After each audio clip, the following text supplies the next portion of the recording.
faithful. Nakita natin sa mga videos, news na lumabas, yung dami ng mga devotees nito. Nakita natin na nagkukumahog sila, gusto nilang lapitan, mapunasan, siguro ng panyo, yung rebulto na yon. At sila ay naniniwala, umaasa na sa pagsali sa prosesyon na ito, ay makakakuha sila ng pabor mula sa Diyos. Subalit alam natin ay hindi ito totoo. Malayong malayo ang Diyos ng Biblia, ang Kristo ng Biblia sa Black Nazarene na ito. Kung itong mga taong ito ang tumutulong para madala itong Nazareno na ito, ang Diyos ng Biblia, He came not to be served, but to serve, para iligtas tayong mga makasalanan. At itong Black Nazarene na ito ay walang kakayanang makiramay sa ating mga pinagdadaanan. Subalit ang ating Panginoong Hesukristo, kagaya ng ating pag-aaralan, siya yung pinakapunong pari na marunong makiramay, anuman po ang ating pinagdadaanan. Tayo po ay magpapatuloy sa ating serye sa tuwing ako po yung nangangaral.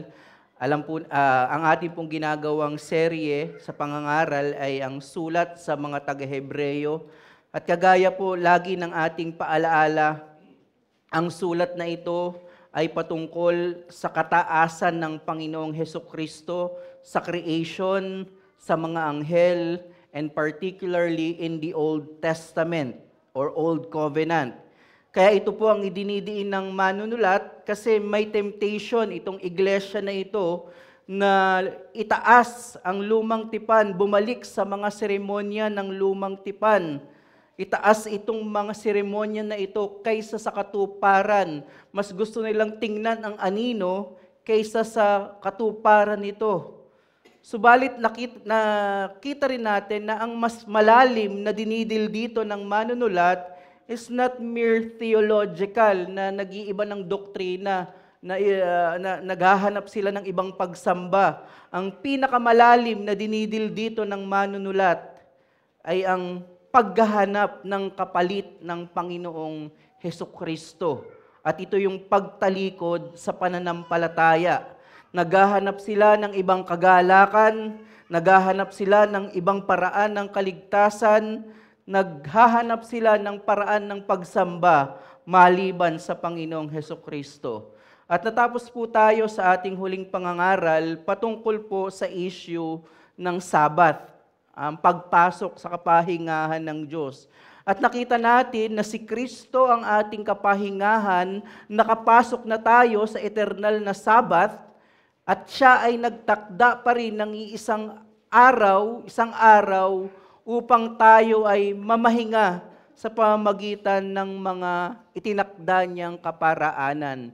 At sa tema na ito, pagpasok, ganun pa rin yung sasabihin ng manunulat. May ibang uri naman ng pagpasok. At ito yung pagpasok sa trono ng biyaya ng Diyos. Muli po nating basahin sa wikang Filipino, Hebreo 4, verses 14 to 16. Babasahin ko po. Hebrews 4:14 to 16. Yamang tayo'y mayroong isang marangal at pinakapunong pari na pumasok sa kalangitan, si Jesus na anak ng Diyos, ay hawakan nating matatag ang ating ipinahahayag. Sapagkat tayo may mayroong isang pinakapunong pari na marunong makiramay sa ating mga kahinaan, isa na tinukso sa lahat ng mga paraan, gaya rin naman natin, gayon may walang kasalanan. Kaya't lumapit tayong may katapangan sa trono ng biyaya upang tayo'y tumanggap ng awa at makatagpo ng biyaya na makakatulong sa panahon ng pangangailangan. Dahil mayroon pa daw natitirang Sabat at ito ang araw kung saan tinatanggap natin ang mga biyaya ng Diyos sa pamamagitan ng kanyang itinakdang mga kaparaanan, nagbigay po ng hamon ang manunulat. Sa verse 14, Verse 11, kaya't magsikap tayong pumasok sa kapahingahang iyon upang huwag mabuwal ang sinuman sa pamamagitan ng gayong halimbawa ng pagsuway. So pumasok, may warning. Para hindi tayo tumalikod, pumasok daw tayo sa kapahingahan. At binanggit niya sa verse 12, ang kapangyarihan at ginagawa ng salita ng Diyos.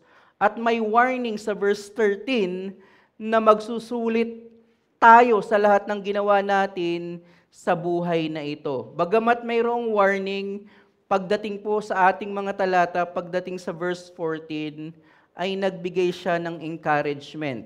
11, magsikap kayong pumasok sa kapahingahang ito. Verse 14, yamang tayo'y mayroong isang marangal at pinakapunong pari na pumasok sa kalangitan.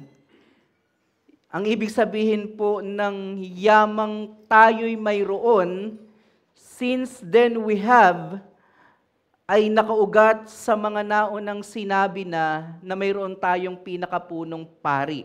Mayroon tayong kalayaang pumasok dahil mayroon na tayong pinakapunong pari. May sinabi na po yan, nabanggit na po yan sa Hebrews 3 verse 1.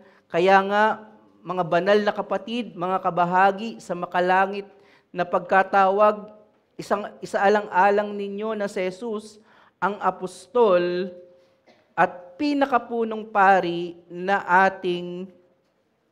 ng ating pagpapahayag. So, nire-reiterate ng manunulat, makakapasok tayo dahil tayo ay mayroong pinakapunong pari, ang Panginoong Hesukristo. Gusto ko lang po bigyan natin ng pansin na sa ibang translation, like sa Arabic and Syriac, ang immediate context or ang immediate object na mas pinapatungkulan sa ibang mga translation ay pumapatungkol doon sa persona ni Kristo, Jesus as the Son of God. Kaya yung kanilang translation ng Arabic and Syriac, having Jesus, the Son of God, to be a high priest. So yun yung ibang translation. Ang main object, ang immediate object, ay doon sa person.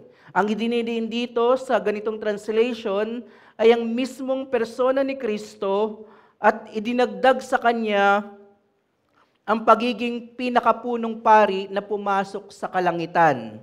While we affirm this, lagi po nating ipinapangaral na yung worth ng kanyang work is dependent sa worth ng persona. Dependent dun sa value ng person. Kaya makapangyarihan yung kanyang ginawa. Without denying this truth, hindi natin dinideny na yung worth ng work niya, yung value ng work niya, is dependent sa kanyang value as a person, as a God and man, Christ. Pero sa original po na pagkakasulat, ang immediate object or ang pinagdinidiin ay ang salitang high priest, pinakapunong pari. Malinaw po ito sa Filipino translation. Ayun yung main object or immediate object. Yamang tayo'y may isang marangal at pinakapunong pari. And then, ganyan din po yung rendering sa ESV na ang main or immediate object ay yung office ng pagiging pari. At take note of this, hindi po gumamit ang author ng definite article na the. A yung ginamit, a high priest. While pwede yung gamitin na, in fact, yung subtitle po nyo sa inyong mga Bible, Jesus the Great High Priest. Sa ESV, yun yung subtitle. Pero yung ginamit po ng author ay a great high priest. So, nasa office ng high priest, ang emphasis, hindi dahil mababa yung persona ng Panginoong Hesukristo, inferior yon sa kanyang office, kundi ang gustong ipakita dito po ng manunulat, ang superiority ng pagiging high priest ng Panginoong Hesukristo sa lahat ng mga naging high priest in the Old Covenant. Yun yung gusto niyang idiin dito. While yes, may worth yung kanyang mas mataas yung value ng kanyang person, pero di ba ang ine-emphasize dito ng author is yung superiority ni Kristo sa Old Covenant. And dito sa part na ito, ang ine-emphasize ng author is yung superiority ng pagiging high priest ng Panginoong Hesukristo. Ang sinasabi po dito ng author, ang high priest na ito, bagamat pwedeng ihilintulad sa mga pari ng lumang tipan, na yung mga priest in the Old Covenant, sila ay pumapasok sa inner temple once a year upang maghandog ng kapatawaran ng Israel bilang national people of God. And according sa author din ng Hebrews, ang ginagawa ng mga sakripisyo na ito were temporal para mapatawad sila as a nation ng Panginoon. Temporal lamang yung forgiveness for the purification of the flesh. While ganun din ang ginawa ng Panginoong Hesukristo, pwede siyang ikumpara sa mga pari na yon, pero si Kristo ay mas mataas dahil hindi siya pumasok sa templo na gawa ng tao. Siya ay pumasok mismo sa templo ng Diyos. Hebrews 9:24, sapagkat si Kristo ay hindi pumasok sa santuaryo na ginawa ng mga kamay ng tao, na mga kahalintulad lamang ng mga tunay na bagay. Ang sabi po dito, kasama ng ating pinag-aaralang talata, kundi sa mismong langit, upang dumulog ngayon sa harapan ng Diyos para sa atin. Hindi siya pumasok sa mga templo, sa mga temporal na temple, kundi ang sinasabi, paulit-ulit na sinasabi ng manunulat, ang Panginoong Hesukristo ay pumasok sa templo ng kalangitan. Pumasok siya sa presensya ng Diyos upang mag-alay, dumulog sa harapan ng Diyos in behalf of His people. Siya mismo ay pumasok sa kalangitan. Pero ano bang ibig sabihin ng kalangitan na ito? I follow po yung interpretation ni John Owen. For John Owen, yung binabanggit dito na heavens ay pwede nating tingnan sa dalawang paraan. For John Owen, una, to denote the place of God's glorious residence. So ito yung, while God ay hindi local being, siya ay beyond, siya ay as a God, pero makikita natin na nilikha ng Diyos as ang heaven as His dwelling place. Because of His perfect obedience, according sa maraming mga texts, He is seated on the right hand of the Father. Acts 3:21, siya'y dapat manatili sa langit hanggang sa mga panahon ng pagpapanumbalik sa lahat ng mga bagay na sinabi ng Diyos noong una sa pamamagitan ng bibig ng kaniyang mga banal na propeta. So pwede po natin itong tingnan yung heaven kung saan nandun yung trono, nandun yung dwelling place ng Panginoon. Di ba pinag-aaralan natin yung crux mors inferi na mayroong tatlong realms, created realms, heaven, earth, and under the earth. So sabi ni Owen, pwedeng ang tingnan natin ito na ang tinutukoy dito ay yung invisible realm kung saan ito yung dwelling place ng Diyos. Pero pwede rin po nating tingnan na tinatawag niya the aspectable heavens above or the ethereal region. So hindi lang yung heaven as invisible realm, pwede rin nating tingnan na heaven as visible.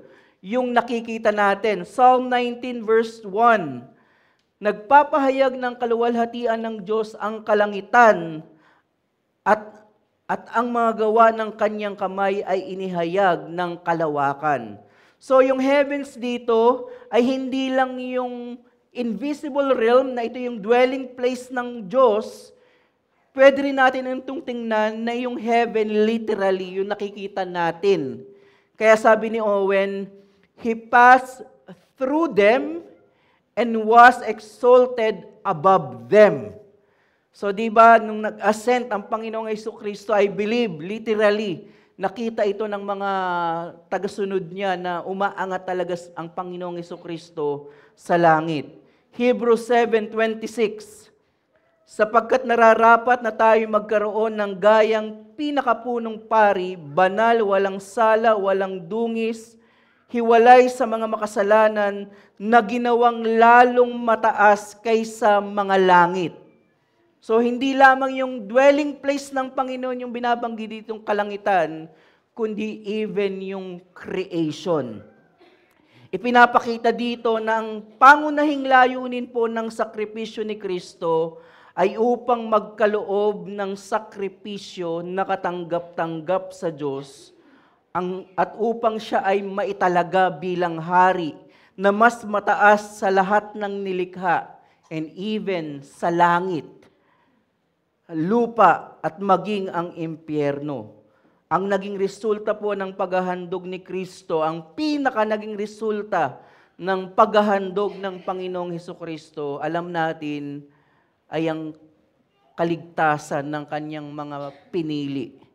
Hindi kagaya ng mga pari sa lumang tipan na pang-temporal lamang ang kapatawaran na ibinibigay, si Kristo ay pumasok mismo sa presensya ng Diyos upang tayo na mga makasalanan ay makapasok rin sa trono ng biyaya.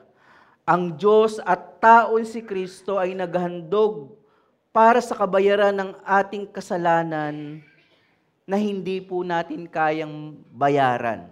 Kinailangan na mag-incarnate ang Panginoong Hesus upang mabayaran yung eternal na pagkakasala natin sa Panginoon. Dalawa lamang po ang paraan upang mabayaran natin ang ating mga kasalanan. Lagi po nating inuulit, ang bigat ng kasalanan ay hindi doon sa act, kundi doon sa object, kung kanino tayo nagkasala. At nagkasala tayo sa isang eternal na Diyos, kaya ang kabayaran din niyan ay isang eternal. Either babayaran mo ito eternally sa lugar ng pagtangis at pagdurusa, ang impyerno, o may isang papalit sa iyo, the heavenly man, Christ, na pumasok sa kalangitan upang mag-alay ng sakripisyo. Kaya kung may kinakausap ako dito na wala ka pa sa Panginoong Hesukristo, walang anuman na nasa iyo na pwedeng tanggapin ang Diyos. Ang iyong mabuting gawa, ang iyong kabaitan, ang iyong pagbibigay sa iglesia, even ang pagsamba mong ito ay hindi makakapagligtas na iniisip mo na nag-iipon ka ng mga magagandang, mabubuting gawa upang hingiin ang pabor ng Diyos, nagkakamali ka. Gaano man kabuti, gaano man kaperpekto ang mga gawang iyon, hindi pa rin yun eternal. Hindi noon masasagot ang problema mo sa harapan ng Diyos. At ang tanging panagot sa eternal na problema mo ay ang Panginoong Hesukristo. Huwag ka sanang lalabas sa gusali na ito na hindi mo pinag-iisipan ang kalagayan ng iyong kaluluwa. Darating ang araw, sabi sa Hebrews 4:13, sa ating text mismo, na magsusulit tayo sa ating mga ginawa. Haharap ka sa Panginoon, dala-dala ang iyong mga basurang mabuting gawa dahil wala kang pananampalataya kay Kristo. Manampalataya ka sa naghandog ng eternal, sa eternal na Diyos. Si Kristo lamang ang tanging paraan para sa iyong kaligtasan. At sa atin naman pong mga mananampalataya, ang katotohanan ito na naghandog ang Panginoong Hesukristo sa langit, sa kalangitan, sa Diyos mismo, sa presensya ng Diyos, hindi sa templo na ginawa ng tao, ito po ang panagot sa lahat ng uri ng pagtalikod. Kaya anong sabi, ano yung challenge niya? Sa verse 14, ay hawakan nating matatag ang ating ipinahahayag. Bago yun sabihin, sinabi na si Kristo ay pumasok sa kalangitan, kaya hawakan nating matatag ang ating ipinapahayag. Ito yung foundation upang hindi tayo tumalikod. Kaya ang mensahe po natin ngayong umaga, dahil ang ating pinakapunong pari na si Jesucristo ay pumasok na sa presensya ng Diyos at itinaas bilang hari, ang bawat mananampalataya ay may kakayanan, kalayaan at kakayanan na makapasok na sa trono ng biyaya ng Diyos. Because of our great high priest, Jesus Christ, has entered the presence of God and has been exalted as King, every true believer has the freedom and ability to enter the throne of grace. Isang pribilehiyo po sa atin na mga may kasalanan, na mga makasalanan, na nakapasok na tayo sa trono ng biyaya at paulit-ulit po tayong nakakapasok, hindi dahil sa worth natin, kundi sa ginawa lamang ng Panginoong Hesukristo. Great encouragement dapat ito sa atin na sa kabila ng ating kahinaan, kasalanan, meron pala akong pribilehiyo, freedom, na palagi ang lumapit sa trono ng biyaya. Dalawang bagay po ang ating titingnan. Parang magkabaliktad pero iisa yung pinaka-point. Una po, si Jesucristo na may kakayanang makiramay, subalit walang kasalanan. Si Jesucristo na may kakayanang makiramay, subalit walang kasalanan. Ikalawa, tayo na may kasalanan, subalit nakakapasok sa trono ng biyaya. So, in a way, contrast, si Kristo na walang kasalanan, subalit siya ay nakikisimpatya, nakikiramay. Tayo naman na mga kasalanan, nakakalapit sa trono ng biyaya. Jesus has the ability to sympathize but is without sin. Pagkatapos po sabihin po ng author na mayroon tayong marangal at pinakapunong pari na pumasok sa presensya ng Diyos upang maghandog para sa kapatawaran ng ating mga kasalanan, ay sinabi niya kung anong uri ng pagiging pari ang Panginoong Hesukristo. Sabi niya sa verse 15, sapagkat tayo'y may isang pinakapunong pari na marunong makiramay sa ating mga kahinaan, na isa na tinukso sa lahat ng mga paraan, gaya rin naman natin, gayon may walang kasalanan. While I believe faithful yung translation ng Tagalog or ng Filipino, pero masasabi natin na pinadali na niya nung translation na ito, yung point ng author. Pero I believe, mas akma po, mas tama sa original, yung translation po ng English, yung ESV. Sabi po sa ESV, for we do not have a high priest who is unable to sympathize with our weaknesses. I believe, mas tama ito dahil mayroong double negation. While hindi naman nag-iiba yung meaning, pero maganda po yung double negation. We do not have, and who is unable. Nagpapakita ito ng magandang katotohanan na tayo ay may itinaas na pinakapunong pari na at hari na kayang bumaba sa ating level at sa lahat ng ating mga karanasan. Mas binibigyan nung emphasis ng English, yung double negative, mas binibigyan emphasis yung positive na mayroon tayong pinakapunong pari. Ang mga mananampalatayang ito po, nung time na ito ay dumaraan sa mga persecution, nabanggit na po natin, sa iba't ibang mga temptation and apostasy. And maybe, ang tanong nila, if pinakita sa chapter 1 na ito yung natural Son of God, siya ay totoong Diyos. Kung siya yung totoong Diyos, Siya ba ay may kakayanang makiramay sa kanilang mga kahirapan at kahinaan at kapighatian? Dahil yun yung emphasis sa chapter 1 and chapter 2. He is the only natural Son of God, totoong Diyos. Tiniyak po ng manunulat na dahil siya ay totoong Diyos, truly God and truly man, siya ay may kakayanang makiramay sa kanilang mga kahinaan. Anong sabi po ng author? Isa na tinukso sa lahat ng mga paraan, gaya rin naman natin. Isinama nung author while si Christ totoo that He is the only natural Son of God, He is truly God, and yet He is truly man. Tiniyak ng manunulat na anumang kahirapan na nai-experience nila, tukso na nararanasan nila, ay naranasan rin ng ating Panginoong Hesukristo. Kadalasan po ang naiisip lang natin na mga tukso ay mga obvious sin, like lust of the flesh, bitterness, slandering, while of course, kasama ang mga ito, hindi natin kasama ito, pero tandaan po natin na ang tukso na naranasan ni Kristo ay mga pumapatungkol sa mga immediate needs ng mga tao. Example lamang po, yung first temptation ng Panginoon sa Matthew 4 before His ministry. Matthew 4, verses 3 and 4, dumating ang manunukso at sinabi sa kanya, kung ikaw ang anak ng Diyos, ipag-utos mo na ang mga batong ito ay maging tinapay.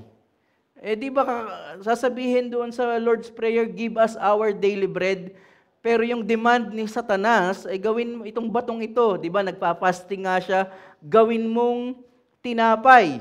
Ngunit sumagot ang Panginoong Hesukristo, nasusulat, hindi sa tinapay lamang mabubuhay ang tao, kundi sa bawat salitang lumalabas sa bibig ng Diyos. So kasama yung mga obvious sin, lust, bitterness, slandering, pagsisinungaling, kasama yung mga yan, pero pinapakita dito na even yung mga good things ay naranasan ni Kristo na pantukso sa Kanya. Ibig sabihin, lahat ng uri ng tukso ng kaaway ay naranasan ng Panginoong Hesukristo, and yet, He is without sin. Hindi siya nagkasala. Ano man ang kanyang naranasan na pagtukso externally, ay hindi po siya nagkasala. At dahil dito, kahit siya ay niluwalhati na ng Diyos, ngayon siya ay niluwalhati na. Siya ay may kakayanang makiramay at naiintindihan niya lahat ng uri ng pagsubok natin ng mas higit pa sa atin. Christ is the perfect sympathizer, hindi lamang po sa pangkaligtasan, even sa lahat ng inyo pong mga personal experiences. And this is the problem of pietism. They are reducing Christ sa realm ng justification, ng sanctification. They are separating Christ to all areas of life. Hindi ko na po babanggitin kung sino-sino tong mga kilalang mga preacher, while may point ito, pero pag hindi natin i-qualify, maglilid na si Christ ay Christ lamang ng salvation. For example, isang quotation, we reduce God to someone who meets our needs when we think Christianity is all about us. Jesus didn't die to make us comfortable, He died to make us holy. While may point, totoo, na hindi namatay lamang si Kristo upang tayo ay bigyan ng comfort, and I understand na ang context nito ay nire-rebuke sa preaching na ito, yung mga prosperity gospel preacher, pero this is false dichotomy. Second quote, the church has become so concerned with being seeker-friendly that we've turned the gospel into a message of how Jesus can meet your felt needs, rather than proclaiming the reality of sin and the need for repentance. Yes, I agree. Amen. Kung ang context nito ay itinatama yung mga materialistic preaching, pero tayo na naninindigan sa maliwanag na pangangaral ng Ebanghelyo, mag-ingat po tayo sa mga pangangaral na inihiwalay ang Panginoong Hesukristo sa mga day-to-day, our felt needs.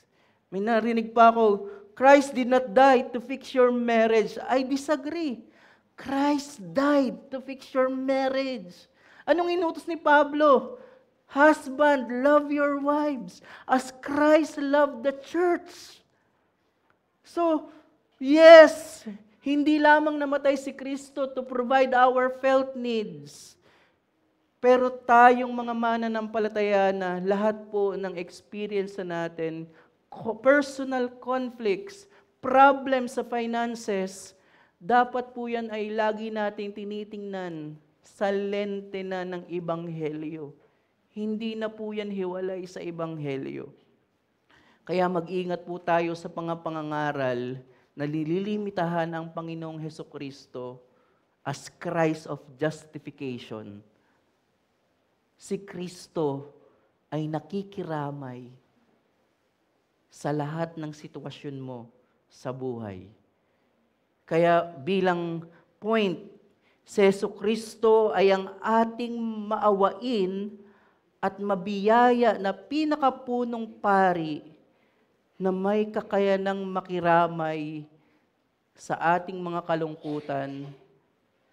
If nagsasuffer kayo sa emotional depression, kayang makiramay ng Panginoong Hesukristo. If you suffer bankruptcy, kahirapan, nakikiramay ang Panginoong Hesukristo. At anumang uri ng tukso, may pakialam. Perfect yung sympathy ng Panginoong Hesukristo. Gusto ko lamang pong linawin na ang pakikiramay na ito ngayon ni Kristo, dahil siya ay niluwalhati na ng Diyos, mystery, pero gusto ko pong sabihin na ang pakikiramay na ito ay walang kalungkutan. Walang kalungkutan ang pakikiramay ng Panginoong Hesukristo. His sympathy is perfect and righteous. Unlike us, may kakayanan din po tayong makiramay. May kakayanan tayong makisimpatya sa kahirapan ng ating kapwa, sa kasalanan, sa pagsubok ng iba, pero pwedeng humantong itong pakikiramay natin sa kasalanan. Kaya ang sabi ni Pablo, di ba, yung mga nadisiplina, sabi ni Pablo, Galatians 6 verse 1, mga kapatid, kung ang isang tao ay natagpuan ng anumang pagsuway, kayong mga espiritual ay dapat panumbalikan siya sa espiritu ng kaamuan. So kailangan tayong makiramay, restore siya. Pero, sabi rin niya, may warning siya, tingnan ng iyong sarili, baka ikaw ay matukso rin. Gaano man ka-sincere yung ating sympathy, tainted pa rin yun ng kasalanan at hindi yun perfect. Pwede kasi ang ating pakikiramay ay rooted lamang sa ating emosyon na hindi guided sa Word of God. Kaya before ko bigyan ng emphasis sa point 2, na yung place ng sympathy ng Panginoon, nakikita ito sa church. Gusto ko lamang pong tandaan that time will come, your church mates will fail you. Hindi mo mararamdaman ang kanilang sympathy. Even your family will fail you. Your friends will fail you. Subalit si Kristo, while nananatili siyang attached and perfect sympathizer sa ating sitwasyon, ang kanyang sympathy is holy and righteous. Walang deceit yung kanyang sympathy. Nakaugat ito sa kanyang moral purity and always guided by the Word of God. Tandaan po natin ang ating kapwa mananampalataya ay pwedeng sumablay sa kanyang pakikiramay sa ating mga kahinaan. Kahit sabihin natin na ipapanalangin kita, but in reality, hindi natin ito regularly nagagawa. Pwede tayong sumablay. Subalit tandaan natin, bahagi ng pagiging high priest ng Panginoong Hesukristo ay ang nagpapatuloy niyang panalangin para sa atin. Bago mo ipanalangin ang iyong kapwa mananampalataya, may nauna nang nanalangin sa Kanya. At ang Kanyang panalangin ay perpekto, katanggap-tanggap sa Panginoon. Kaya ang hamon sa atin, kung ikaw ay natutokso na tumalikod, kung ikaw ay emotional and spiritual depression, maging lunas sana sa iyo ang katotohanan ng ang Panginoong Hesus ang unang nananalangin para sa iyong pagpapatuloy. Kaya ka nagpapatuloy sa pananampalataya ay dahil sa ongoing intercession, yung pagiging high priest niya. Mark Jones, sabi niya, "Since Christ always lives, He always intercedes. There is no Christian alive who has not had Christ mention his or her name to the Father." Napaka-sweet. Wala daw Kristiyano na nabubuhay na hindi binanggit ni Kristo ang kanyang pangalan. Sabi pa niya, "Indeed, if you are a Christian, it is precisely because the Son presented your name to His and now your Father. He could perhaps have sacrificed millions of worlds of innocent men and angels, but even these sacrifices would pale in comparison with the worth of Christ's bloody sacrifice. Christians must know that all Christ had to do was raise His hands before the Father and their name appeared, which was enough to bring them into possession of eternal life." Ang sinasabi po dito ng ating mga talata and nagko-complement yung quote ni Mark Jones, hindi po generic ang panalangin ng Panginoong Hesukristo sa kalangitan. Tayo, may mga panahon na generic yung ating panalangin. Pagpalain niyo po ang RBCM, ang spiritual life po nila. Samantalang ang Panginoong Hesukristo, hindi po generic. Bawat pangalan ng totoong mga mananampalataya ay binabanggit ng Panginoon sa kanyang panalangin. Nawa ito ay maging encouragement. Our Christ is our perfect sympathizer. Second point, we who are sinners, yet they have entered and continue to enter the throne of grace. Tayo na mga makasalanan ay nakapasok na at nakapapasok pa sa trono ng biyaya. Pagkatapos sabihin po ng manunulat ng ating pinakapunong pari na si Kristo ay may pagkakapareho sa mga pari sa lumang tipan, subalit siya ay iba rin dahil siya ay totoong Diyos at totoong tao, dahil siya ay pumasok hindi po sa templo na gawa ng tao, kundi mismo sa presensya ng Diyos. Nagbigay po ng dalawang masasabi natin na assurance and encouragement. Ano yung resulta na pumasok na ang Panginoon sa kalangitan? Sabi po ng verse 16, "Kaya't lumapit tayong may katapangan sa trono ng biyaya upang tayo'y tumanggap ng awa at makatagpo ng biyaya na makakatulong sa panahon ng pangangailangan." May encouragement. If pumasok na ang Panginoong Hesukristo sa kalangitan, siya yung great sympathizer, He is our great high priest. Yung challenge, lumapit tayong may katapangan sa trono ng biyaya at may dalawang assurance upang tumanggap ng awa at makatagpo ng biyaya. Sa kabila po ng mga pagdurusa at tukso na kanilang pinagdadaanan, tinitiyak po ng author, ng manunulat, na mayroon silang malayang access sa trono ng biyaya ng Diyos. At ang panawagan po na ito ng manunulat ay nag-i-imply na nagagawa na nila ito, nangyayari na yung pagpasok nila sa trono ng biyaya. Again, Hebrews 10 verse 22, "Tayo'y lumapit na may tapat na puso sa labas sa lubos na katiyakan ng pananampalataya na ang mga puso ay winisikang malinis mula sa isang masamang budi at nahugasan ng ating katawan ng dalisay na tubig. Dahil nilinis na tayo ng Panginoon, sinasabi dito ng author na ginagawa na nila, nakakapasok na sila sa throne ng biyaya. At yung pong salitang kayo'y lumapit, ito po ay ginagamit sa religious context or mayroon pong religious connotation. Dahil kapag ginagamit po yung word na lumapit sa lumang tipan, ito po ay pumapatungkol sa kanilang mga pagsamba. Marami pong mga text, pero ilan lang po ito nababanggitin ko. Leviticus 9 verse 7, pagkatapos sinabi ni Moises kay Aaron, lumapit ka sa dambana at mag-alay ka ng handog pang makasalanan at handog na sinusunog. So yung word na lumapit, nasa context ng religious event.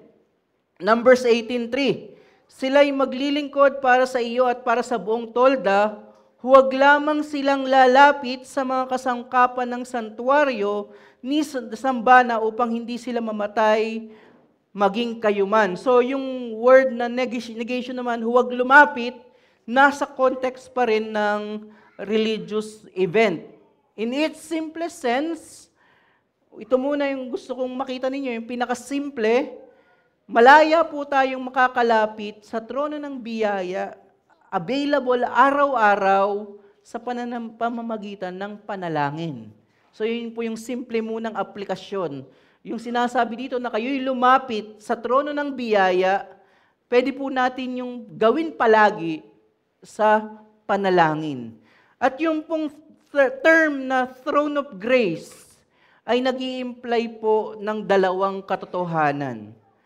Yung pong word na throne ay nagpapakita ng paghahari ng Panginoong Hesukristo na pag-aralan na po natin sa Hebrews 1.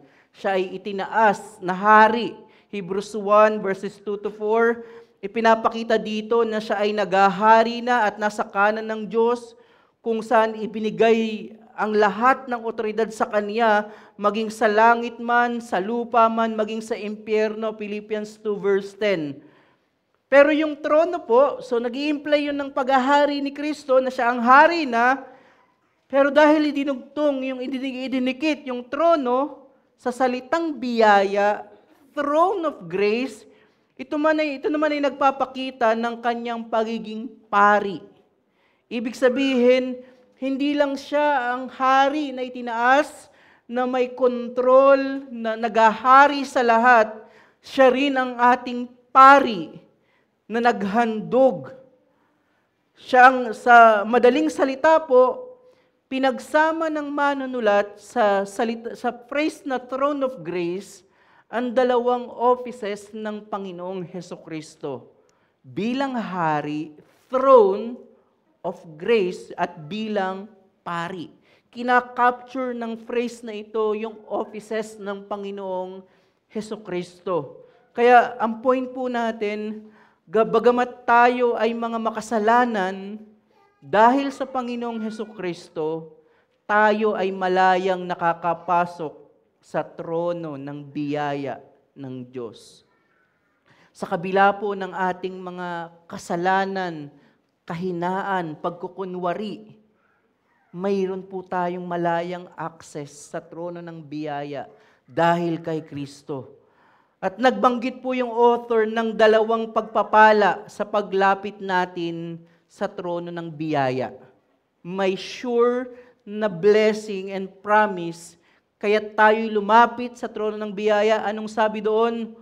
Upang tumanggap tayo ng awa. Yun yung pangako. Lumapit ka sa trono ng biyaya upang tumanggap ng awa. Ang idinidiin po dito ay sa kabila ng ating mga kasalanan, tayo ay paulit-ulit na kinahabagan ng Diyos. If bibigyan natin ng distinction, yung mercy pertains sa hindi niya ibinibigay ang karapat-dapat sa atin. Ano ba yung karapat-dapat sa atin bilang mga makasalanan? Parusa, impyerno, yun yung awa. Sa halip, Pagmamahal ang binibigay niya, yun yung awa. Hindi binibigay ng Diyos ang karapat-dapat. Sabi doon, upang tayo'y tumanggap ng awa kapag tayo ay lumapit sa trono ng biyaya. At sabi pa doon, yung second blessing, makakatagpo ng biyaya. Pinaghiwalay. Tatanggap ng awa at biyaya. Idinindi naman dito na sa halip na parusang ibinigay sa atin, ibinigay niya sa atin ang hindi karapat-dapat sa atin. Yung una, hindi niya ibinigay yung karapat-dapat sa atin. Sa biyaya, ibinigay niya yung hindi karapat-dapat sa atin. Pag-ibig, ang kanyang kabutihan, ang kanyang awa, ang kanyang pagmamahal. Ito yung ibinigay sa atin, ibinibigay sa atin sa tuwing tayo ay nakalalapit sa trono ng biyaya. At hindi lamang po ito mere theoretical. Napakasimple nung text. Ano pong sabi? Kapag tayo ay tumanggap na ng awa, ng biyaya, anong sunod? Ang layunin pala ng mga ito ay makakatulong sa panahon ng pangangailangan. Hindi po ito mga mere wishful thinking, mere theoretical and theological. Theological yun na makakatanggap tayo ng biyaya, pero inilapat ng manunulat sa personal na experience ng mga mananampalatayang ito. Yung assurance niya na makakatulong sa panahon ng pangangailangan. Ang Diyos at Hari ng kasalangitan, sangkalangitan at sangkalupaan ay ang ating pinakapunong pari na may kakayanang makiramay. Tandaan niyo po ito. Minsan may problem dun sa mature spiritually na dahil may ganitong problema lamang yung kapatid natin, dahil yun yung level ng faith natin, parang hindi natin, suffering ba yun? Ang Panginoong Hesukristo, never niyang pinagtawanan, never niyang kinondemn, gaano man kababaw sa tingin ng iba yung iyong suffering. Even yung pagkasira ng inyong ref, pagkasira ng washing machine na nalulungkot tayo, kayang makasimpatya ng Panginoong Hesukristo sa mga ganong mga parang mabababaw na mga suffering. Siya ay may kakayanang makiramay sa atin. Sabi ni Thomas Goodwin, your very sins move Him to pity more than to anger. Ang Panginoon pala, ang nararamdaman niya ay pakikiramay sa ating mga kasalanan, sa ating mga kahinaan, than anger. At isa po sa sikat na quote ni Richard Sibbes, there is more mercy in Christ than sin in us. Very comforting. Mauubos yung kasalanan natin. Pero ang mercy ng Panginoon, Hesukristo sa atin, ay hindi mauubos. Kung tayo ay totoong mananampalataya, walang anumang kasalanan ang makakapaghadlang sa atin sa paglapit sa trono po ng biyaya ng Diyos. Kaya iwasan po natin gumawa ng ibang paraan kung paano tayo lalapit sa trono ng biyaya. Ito yung tinatawag na nag-iipon tayo ng mabuting gawa. Kapag tayo ay nahulog sa kasalanan, bago tayo magsisi, bago tayo lumapit sa Diyos, mag-iipon muna ako ng mabuting gawa. Yung tinatawag na penalty box. Kailangan ko munang mabayaran yung penalty ko bago ako di ba, sa pagmamaneho, kung ikaw ay may penalty, bayaran mo muna yung penalty mo bago ka makapagmaneho. Parang ganun yung ginagawa natin sa Christian life. Babayaran ko muna ng mabuting gawa, yung aking matinding nagawang kasalanan, tutumbasan ko yan ng mabuting gawa para muli ako ay makulapit sa Panginoon.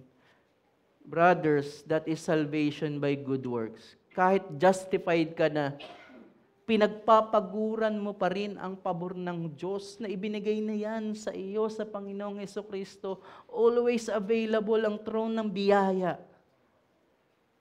Ang kalayaan ng paglapit sa trono ng biyaya ng Diyos ay hindi dahil sa iyong kabanalan, sa iyong mga mabubuting gawa. Ito ay dahil lamang sa pamamagitan ng ating pinakapunong pari. Kapag nag-iipon tayo ng mabuting gawa, na tinitingnan natin ito, na ito yung dahilan kaya tayo tatanggapin ng Diyos sa trono ng biyaya, kagaya po tayo nung mga Hebreyo na sinusulatan ng author. Naghahanap tayo ng kapalit ng Panginoong Hesukristo. At kung mayroon man na nararapat na maging responsibilidad natin sa paglapit sa trono ng biyaya, ito po yung binasa natin kanina, ang pagkakaroon ng basag na puso. Psalm 51 verse 17, ang mga hain sa Diyos ay babag na diwa, isang babag at nagsisising puso. O Diyos, ay hindi mo hahamakin. Ang condition para makalapit ka sa biyaya ng Panginoon, walang iba. And hindi po nagbabago yung sinabi ni Jonathan Edwards.